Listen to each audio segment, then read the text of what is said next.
2 तारीख को दशहरा है और शरद पूर्णिमा आ रही है। एक ऐसा दिन आ रहा है शरद पूर्णिमा जो 7 अक्टूबर को आ रहा है इस बार, दुनिया का सबसे महान दिन और विशेषकर हम सभी जैन वर्गों के लिए, साधकों के लिए, श्रावकों के लिए सबसे महान दिन है इस पंचम काल में। तो शरद पूर्णिमा महान दिन है, एक प्रकार से हम सबके लिए वह उपकार दिवस के रूप में है, कृतज्ञता के भाव को अभिव्यक्त करने का दिन है। उस दिन बालक विद्याधर का जन्म इस देश की धरा में हुआ। वैसे देश में ये प्रचलित है कि आचार्य श्री यानी मुनि आचार्य श्री अथवा यूँ कहे बालक विद्याधर का जन्म 10 अक्टूबर 1946 में शरद पूर्णिमा में हुआ। पर जब से उत्कृष्ट सागर महाराज जी संघ में आए हैं तो महाराज जी का कहना है कि विद्याधर का जन्म जो है 1946 का नहीं है, हाँ उनका जन्म है शरद पूर्णिमा की, अर्थात यूं कहें चतुर्दशी की रात्रि बीतने के पश्चात, जब शरद पूर्णिमा का प्रातः काल की बेला का समय था, ब्रह्म मुहूर्त का काल था, लगभग 4 बजे के आसपास बालक विद्याधर का जन्म हुआ और वह जन्म 2 अक्टूबर 1944 का जन्म है। पर दुनिया में क्या प्रचलन में है 1946 का। पर मुनि श्री उत्कृष्ट सागर जी हमेशा कहते हैं कि हमारा जन्म 1940 का है और आचार्य भगवान की का जन्म जो है 1944 का है। उनमें और आचार्य भगवान में अंतर 4 वर्ष का है। तो वे हमेशा इसी बात को रखते हैं, पर प्रचलन में ये आ गया, पुस्तक लिखी गई और लोगों में धारणा बन गई कि आचार्य भगवान का जन्म 10 अक्टूबर 1946 का। पर डेट के हिसाब से, क्योंकि उस समय 1944 में जो शरद पूर्णिमा का दिन था वो 2 अक्टूबर था, तो 2 अक्टूबर 1944 का दिन जन्म, प्रातःकाल लगभग 4 बजे के आसपास सदलगा के उस ग्राम में, वह भी उनका जन्म हुआ तो घर में ही था।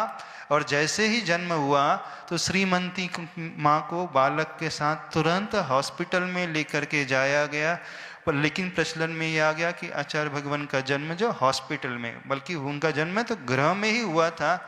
ऐसा इसलिए हुआ था क्योंकि उत्कृष्ट सागर जी महाराज और विद्याधर जी के बीच में एक संतान का जन्म और हुआ था और वो बीच में ही अवसान को प्राप्त हो गए थे, मेडिकल एड नहीं मिल पाई। इसलिए सावधानी को रखने के लिए जन्म व्यवस्थित होने के पश्चात भी उस बालक को माँ के साथ हॉस्पिटल में लेकर के जाया गया। तो वह तिथि इस प्रकार से उसे सुधार लेना चाहिए सभी लोगों को। दूसरी बात कहना चाहते हैं, ये तो हो गई उस जन्म की बात।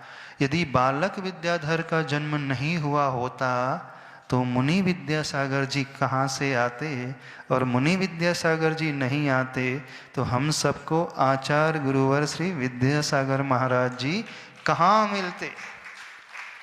तो आचार्य गुरुवर हम सबको मिले हैं, तो उसमें सबसे बड़ा योगदान कौन सी तिथि का है? शरद पूर्णिमा का।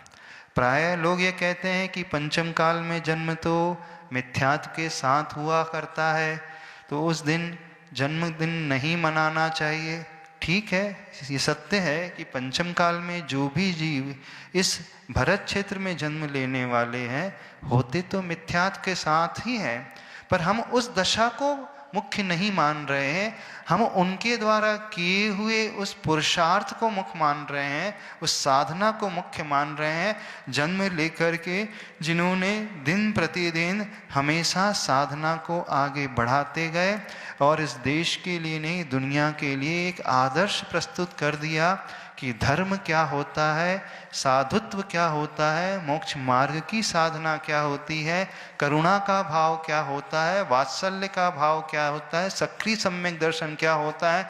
जैन धर्म को जितना आगे गुरुदेव ने बढ़ाया महावीर भगवान के पश्चात, उतना आगे बढ़ाने वाले कोई संत अभी तक हुए ही नहीं है, जिनका सारा जीवन जन्म से लेकर अंतिम क्षण तक सिर्फ और सिर्फ परोपकार के लिए। इतने सारे साधु आज दुनिया में देखने को मिल रहे हैं, मुनिराज देखने को मिल रहे हैं, आरिकाएं देखने को मिल रही हैं, जो गुरुदेव से दीक्षित हैं और जो गुरुदेव से दीक्षित नहीं भी हैं, तो कहीं ना कहीं आचार्य भगवान के द्वारा किया हुआ बीजारोपण अवश्य उन्हीं के द्वारा किया गया है। तो वे भी जो इन्होंने अन्य जगह दीक्षा ली है, ब्रह्मचर्य व्रत आचार्य भगवान से लिया है। पहली बार वैराग्य का थोड़ा सा भी भाव उत्पन्न हुआ तो आचार्य भगवान के दर्शन से हुआ। मुनि धर्म क्या होता है, यदि किसी ने सिखाया तो आचार्य भगवान ने सिखाया। तो आचार्य भगवान का उपकार मनुष्यों पे ही नहीं, पशुओं पर भी है, जैनों में भी नहीं, अजैनों में भी है। और विशेष रूप से तो जो त्यागी व्रती हैं, मुनिराज हैं, आरिका हैं, छुल्लक हैं, छुल्लिका हैं, एलक हैं, प्रतिमाधारी श्रावक श्राविका हैं, उन पर तो बहुत विशेष उपकार है।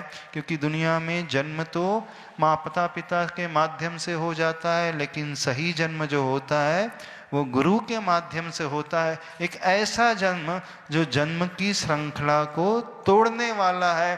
तो जन्म की श्रृंखला को तोड़ने वाला कार्य यदि किसी ने किया तो आचार्य भगवान, जिनके दर्शन से सम्यक दर्शन हुआ, जिनके सन्निधि को पाकर के वो चारित्र का लाभ हुआ, जिनके संस्कारों से विशुद्धि की वृद्धि होती गई और जिनके द्वारा किए हुए पुरुषार्थ सारे जीव यहाँ पर धर्म मार्ग में लगे हुए हैं। करुणा का भाव क्या होता है, सही धर्म क्या होता है, यदि किसी ने सिखाया तो आचार्य भगवान ने, चाहे शिक्षा के क्षेत्र में हम देखें वह योगदान, चाहे त्यागियों के क्षेत्र में देखें, चाहे मंदिरों के निर्माण में देखें, चाहे राजनीति में देखें, चाहे अभय दान के क्षेत्र में देखें, चाहे औषध दान के क्षेत्र में देखें, चाहे गरीबी उन्मूलन के क्षेत्र में देखें, चाहे राजनेताओं को दिशा निर्देश की बात हो, चाहे संस्कारों और चरित्र निर्माण की बात हो, हर क्षेत्र में किसी ने योगदान दिया। तो जो अपने आप में एक वर्सटाइल पर्सनालिटी रही आचार्य भगवान की, उनका योगदान सबसे अधिक महत्वपूर्ण है। तो इस शरद पूर्णिमा को सभी लोग बहुत अच्छे से इस पर्व के रूप में मनाएं। जैसे हम दिवाली के पर्व को मनाते हैं, आप तो यह मानाएं कि शरद पूर्णिमा का पर्व हम सबके लिए बहुत महान है। आचार्य भगवान ने अपने पूरे जीवन में पर के उपकार के लिए क्या किया, तो इस दिन विशेष हर एक जैनी ये संकल्प ले कि हम भी सोशल वेलफेयर के काम में आगे आएंगे, किसी एक साधर्मी को अवश्य एडॉप्ट करेंगे। यदि वह उसके घर में कोई पढ़ाई करने योग्य है लेकिन क्षमता नहीं है तो उसके विद्यार्जन में हम सहयोग करेंगे। किसी के घर में कोई बीमार है तो उसके स्वास्थ्य लाभ में हम सहयोग प्रदान करेंगे, उसकी दवाई में, औषध दान में सहयोग प्रदान करेंगे। कोई बुजुर्ग विधवा महिला है तो उनके लिए पेंशन आदि में सहयोग प्रदान करेंगे, अथवा कोई गरीब परिवार है तो उनके लिए आर्थिक सहयोग देकर के रोजगार देंगे, अथवा अपनी क्षमता के माध्यम से उन्हें व्यापार में स्थापित कर पाएंगे। जब ये कार्य आप करोगे, इन्हें साधर्मी को ऊपर उठाने का कार्य करोगे, तो यही सही धर्म माना जाएगा। तो इस शरद पूर्णिमा को हर एक जैन श्रावक को संकल्प लेना चाहिए कि हम अपनी शक्ति के अनुसार किसी न किसी परिवार को गोद अवश्य लेंगे। उस दिन विशेष आचार 36 विधान हर व्यक्ति को करना चाहिए, और चाहो तो अपने अपने मंदिर में अभिषेक करें। और सबसे बड़ा है कि सिद्ध क्षेत्र में आकर के जो 5 तारीख से महामस्तकाभिषेक का कार्यक्रम है, उस शरद पूर्णिमा पर्व के दिन आकर के प्रभु का महामस्तकाभिषेक करें और अतिशयकारी मुनिश्रुतनाथ भगवान का उस गंधोदक को लेकर के जाएं। तो कोई भी व्यक्ति शरद पूर्णिमा को ऐसे ही ना मनाए। आप लोग शरद पूर्णिमा के पर्व को मनाते हो, चंद्रमा की रात्रि में बस खीर बना करके दूध ओट करके पी जाते हो और बोलते हो कि हमने शरद पूर्णिमा मना लिया। ये खाने पीने का पर्व नहीं है, यह तो परोपकार का पर्व है। तब हम गुरु के सच्चे भक्त माने जाएंगे। गुरु का उपकार हम सब पर इतना है तो ये हमारा कर्तव्य होता है उस उपकार के ऋण को हम चुकाएं। और उपकार का ऋण कैसे चुकता है? जो लक्ष्य गुरुदेव का था, जो सपना उन्होंने संजोया था, उस लक्ष्य को हम अपना लक्ष्य बना ले। गुरुदेव का एक ही लक्ष्य था कि किसी भी प्राणी के हृदय में पीड़ा न रह जाए, वो दुख से ऊपर उठ सके। तो आप भी किसी दुखी को देख करके उसके दुख को दूर करने का प्रयास करने की कोशिश करें, चाहे औषध दान के माध्यम से, चाहे ज्ञान दान के माध्यम से, चाहे अर्थ दान के माध्यम से, चाहे उसके परिणामों को संभालने के माध्यम से। उस दिन विशेष 36 विधान करें। और एक बात और करें, ध्यान रखें, आचार्य भगवान ने गायों के उद्धार के लिए इतना कार्य किया है, तो उस दिन विशेष जाकर के गौशाला में एक एक पशु को अवश्य अडॉप्ट कर लेना, एक गाय को गोद ले लेना। यदि वो नहीं ले पाओ तो गायों के लिए चारे आदि की व्यवस्था कर देना, तो भी आपका बहुत बड़ा कार्य माना जाएगा। क्योंकि आज आपकी इतनी क्षमता नहीं है कि आप मंदिर का निर्माण कर सको, तो एक अभय दान के माध्यम से किसी जीव को आपने बचा लिया, तो समझना यही सबसे बड़ा आज वर्तमान में कार्य है, क्योंकि बिना दान के आपका कल्याण नहीं हो सकता। तो इस शरद पूर्णिमा पर्व के निमित्त जब आप अपने घर में बच्चों का जन्मदिन मनाते हो, तो न जाने कौन सी रेस्टोरेंट में, कौन से रिसोर्ट में जाकर के पार्टी करने लगते हो, केक केक बना करके बड़ी बड़ी पार्टी कर लेते हो और हजारों लाखों ऐसे ही उड़ा देते हो।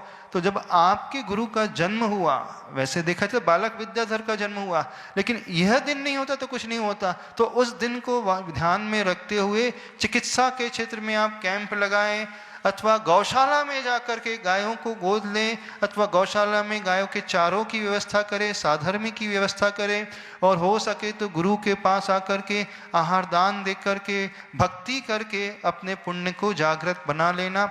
जैसे आप दीपावली में घर की साज सज्जा करते हैं, अच्छे से सजाते हैं, दीपक प्रज्वलित करते हैं, लाइटिंग लगाते हैं, ऐसे ही शरद पूर्णिमा पर्व के दिन घर की साज सज्जा होना चाहिए। और विशेष रूप से अजैनों तक ये पहुंचना चाहिए कि देखो आज का दिन हम लोगों के लिए इतना महत्वपूर्ण है। इस दिन विद्याधर का जन्म हुआ, तो उस जन्म की खुशी में हम इस प्रकार से धार्मिक कार्य करके आगे बढ़ के कदम उठाएंगे।